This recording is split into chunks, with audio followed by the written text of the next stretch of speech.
up guys, how you doing? I've already done one of these 3 videos today. The one I did earlier, I can't remember what it was about now. Oh, it was about how to deal with lumps and stuff in your wall. I want to talk about trowel shapes and sort of sizes. The video I did earlier today was before I went to the dentist. The video I'm doing now is after I've been to the dentist. I've had a cracked tooth for a few years from boxing. I got one cracked and it's built up an abscess, and it's anyway they had to take it out. So I've got the gauze in my mouth, and my mouth is all still really numb. So I'm not sure how many people have attempted to do YouTube videos when they're in this condition. So let's get into it and have a look at trowel shapes. There's basically 2 types of trowel shape. You got a trowel which would be like this. You can get this sort of shape in carbon steel, the rusty trowels, and you can get it in stainless steel shape material. The carbon steels are a lot tougher. Okay, the stainless steels are a lot softer metal. So there's our handle there. Okay, so generally the entirety of the trowel is flat, whatever inch it is, 16. Oh, I love my 20, but we'll get into that. And it's only the very ends that kind of lip up a little bit just to try and reduce, you know, the time in the heel digging in. Then you've got trowels such as things called perma shapes. And this trowel looks like this. Okay. I just wanted to show off. I've not used a perma shape in years, but I remember when they first come out. So the entirety of the trowel curves. In my opinion, if you want things to be flat, you're going to need quite a flat trowel. This thing is a bit of a sports car. If you're doing lots of things where you're a meter eater and you've got lots and lots of easy, flat sort of plasterboard work to do, if you're on site and it's all about the meterage rate, you know, this thing you're going to fly around.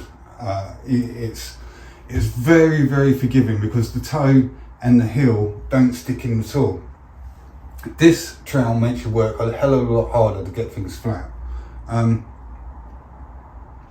So the problem with this, it doesn't tell you what's going on with the wall.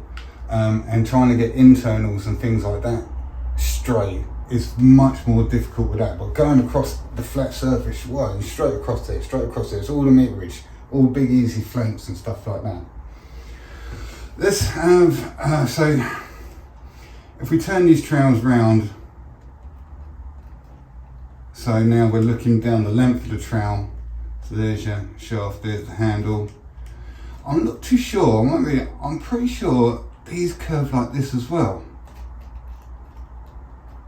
Okay, so as we're looking down, so if you ever need to use the toe of the trowel to get in somewhere, it's not flat, so it's very difficult. If you need to get behind a hinge and a door or something like that, or go down the road and use it, it's going to curve the plaster and you're never going to really get rid of that. Let's have a look what happens over time to these trowels. So if we look at the bottom of the trowel, we've got rivets in there. We're going to do another one of these.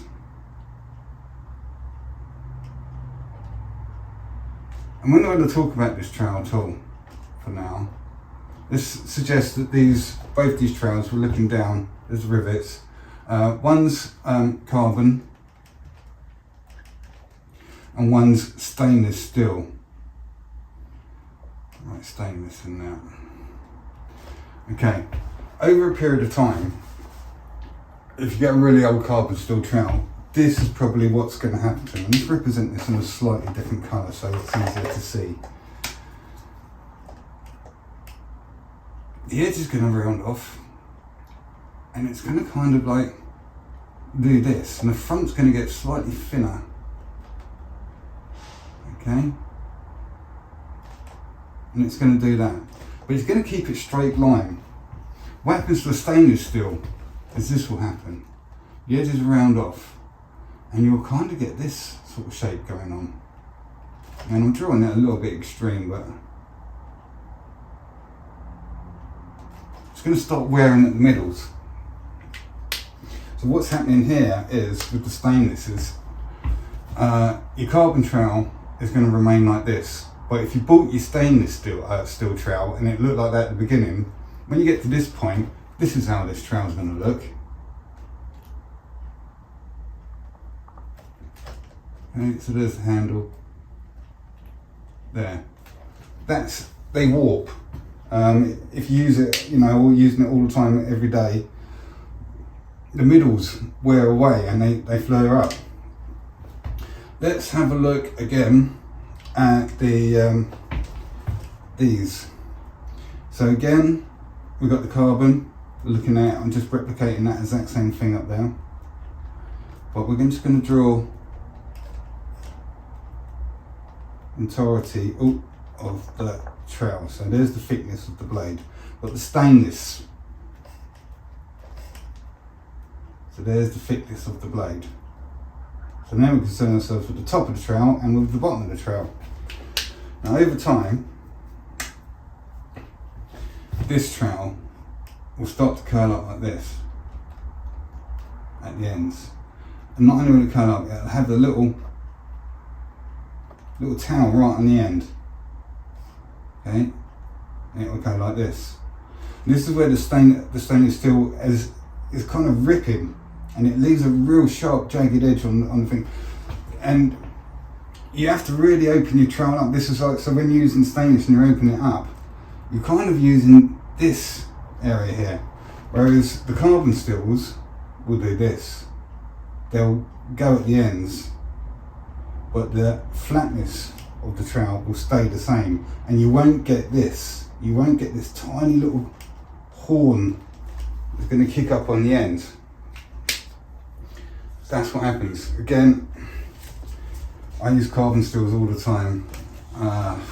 Any plasterer you see turn up who's using a carbon steel and he loves it, well, they're normally a good plasterer. So let's have a look at what happens on walls when we use the two different types of trowel. So let's say our wall is quite wiggly like this. Okay, so we're in the ceiling, we're looking down the wall, okay, we're looking down as a cross section.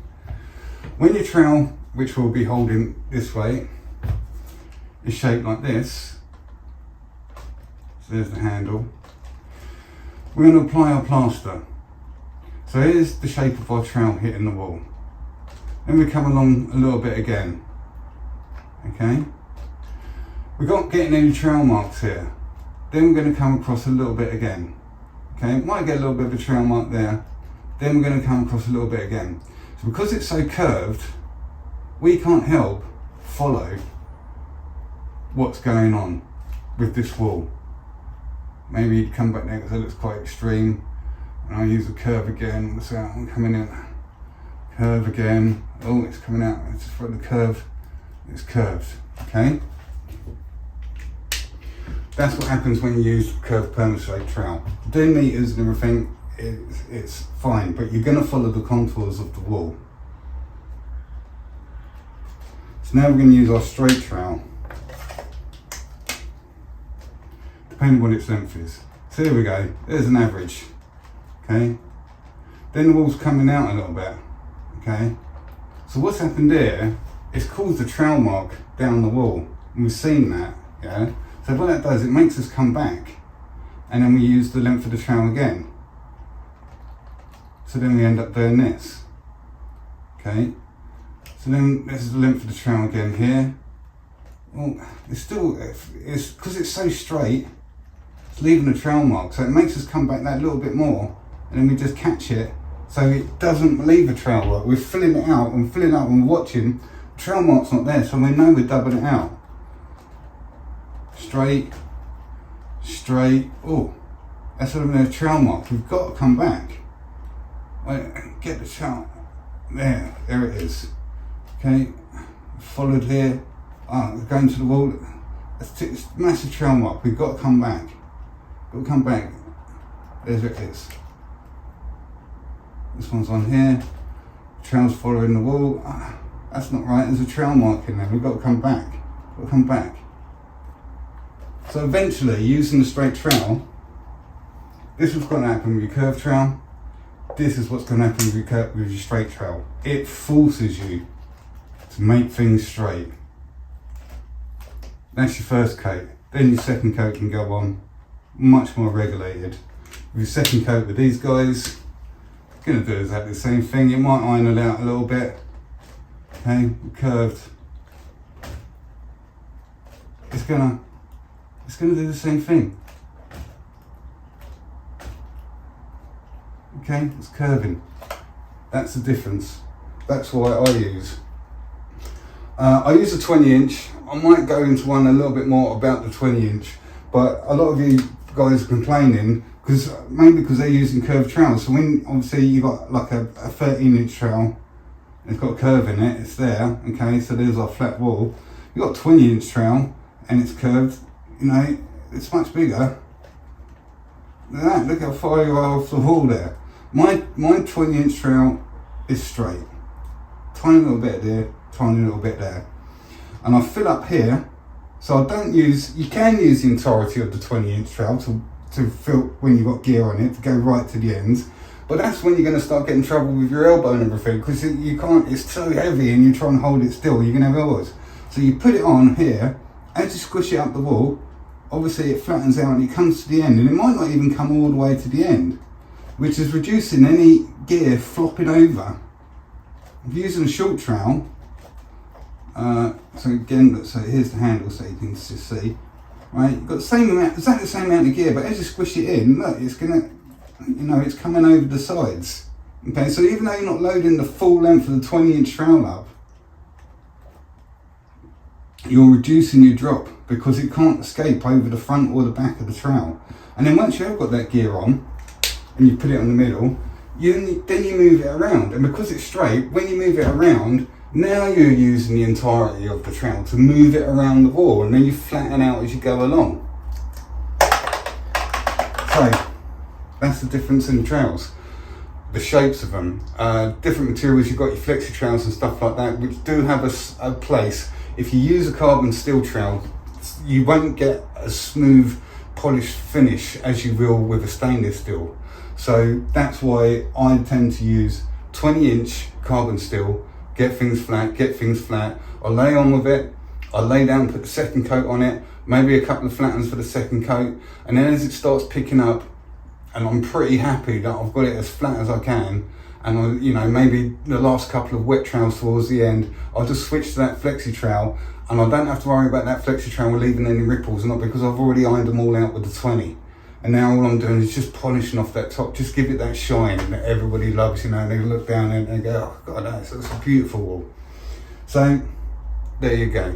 That's my take on what happens with the different size trowels. I'll see if I can get this up tonight, but again, thanks for watching. I wasn't doing anything else, I just thought I'd just squeeze this one on the end of the day before the missus gets in and she wants her beauty room back. Alright, see you on the next one. Thanks very much for watching, guys.